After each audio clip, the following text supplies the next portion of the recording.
Hi, my name is Keith Cooper from Northlight Images, and this is the Epson ET-8550 EcoTank printer, which I've used a lot, done quite a lot of videos about printing on it, different media, various things like that. And I get a lot of questions from people saying, what's the best paper for it? Well, there is no best paper. Depends what you want. However, there are worst papers for it. And here's an example of something that went completely wrong and makes an important point. Now, this paper here, this A4 pack here, Paper Max Inkjet, you've got Creative Glossy, glossy white film for brilliant colour and ultra sharp images, suitable for black and white and colour printing, whatever. But where did I get this paper? I went to local stationers down the road and said, I'd like a pack of your best-selling photo paper. Because I wanted to see the stuff that people typically might want to try for a printer like this. And this is it. Now, I've had this for a few years, and it had been sitting in the back of our print room. And in trying it, I've realised why it was sitting in the back of our print room.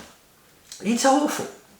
However, the paper itself is not bad. The printer is not bad. Here's what happened when I first tried making a print. The ink is blurred all over the place. The ink has run. Oh, it's still not dry properly. And this is from an hour ago. The ink has basically created quite an artistic look. This is a profiling target, which I use for making profiles, ICC profiles, which really do help if you want good quality print from almost any printer. I quickly realised that I'd used the paper the wrong way around. It does say on the notes here that you should feel it, and one surface feels polished and the other feels slightly rough. It's the slightly rough side you want to print on. Okay, I thought, yeah, I've done that. I've screwed up putting paper in the wrong way in printers before, and it almost always comes out awful, which is to be expected. Not quite this bad, though. So anyway, let's try putting the paper in the right way. You'll see there's only part of this target printed. That's because I quickly realised that although this ink was drying, it has a speckly pattern all over it. It's really not very good. Well, okay, am I using the right settings on the printer? Because that makes a big difference. Now, this printer has a matte black, sort of pigment black ink, and a photo black ink that's dye-based and the pigment-based ones. I'm using one of the photo settings, so we're only really using the dye-based inks here. Was it a matter of settings? So I had a look at what the settings do, and basically there are no settings which will give good results with this printer. So I thought, well, I'll check with some people I know at Epson and at Canon, because I'm curious about trying this on some other printers. And it turns out that this paper was commonly branded under the HP or Kodak brand a few years ago, and it is completely incompatible with Canon and Epson inks. There is no setting of a Canon printer or this Epson printer which will give good results on this paper. It's a pity really, because I was quite curious to see what it would look like. If you've still got a Kodak branded printer or an HP from a few years ago, it may well work, it may well dry properly, and it may well look okay. But do not think you are ever going to get a decent quality print out of this 8550. Now, the 8550, I've produced some great looking prints from it.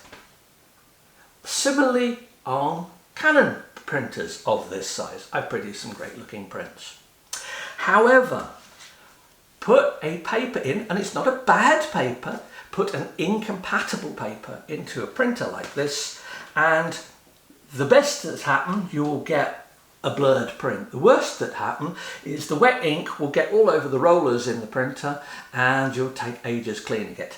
I had to run 10 sheets of plain paper through this, well actually the same sheet 10 times through it, to make sure the rollers were clean, there was no ink smeared inside it. So really the moral of this is a good paper that suits the printer will give you excellent results. A bad paper for that printer, no matter what you try, will give you awful looking results. Now in this case, it is an incompatible paper. There's nothing I can do to get it to work. So I say that because I know sometimes people will just go, well, I want some paper. I'll go to a local store and get some photo paper. Make sure you get a photo paper that's actually compatible. I always say when you're testing a new printer, if I'm testing an Epson printer, my first prints are always made on Epson papers. The printer was designed for those. Similarly, if I'm using a Canon printer, my first prints are on a Canon paper. I may well expand to use other papers, and making ICC profiles from these targets. Basically, we print 2 of these out. You measure them with a spectrophotometer and the software generates a profile for you, and that's what an ICC profile. I've got a video covering ICC profiling for this particular printer and others that I've looked at. But really I wanted to say some papers just don't work. It's nothing wrong with the paper, or they're just not compatible. So if you get truly awful results, don't necessarily blame yourself, and definitely don't blame the printer. Then again, don't blame the paper, it's just wrong sort. Whoever sold it to you, perhaps it's their fault. So when you're getting papers, do mention what printer it's for. Although I'm fairly sure that when I went into the stationers and said, can I have a pack of your best-selling photo paper, what they actually sold me was the paper that they had boxes and boxes and boxes of out back in the storeroom that they wanted to shift. So just be careful. Hope that's of use to you. Do have a look at my other printer videos. I cover all different aspects of printers, both printer reviews and using the printers. And if you're interested, if you've got an ET-8550 like this, then what I've got covers other printers as well. Have a look, and if you find it useful, please subscribe to the channel. Thank you.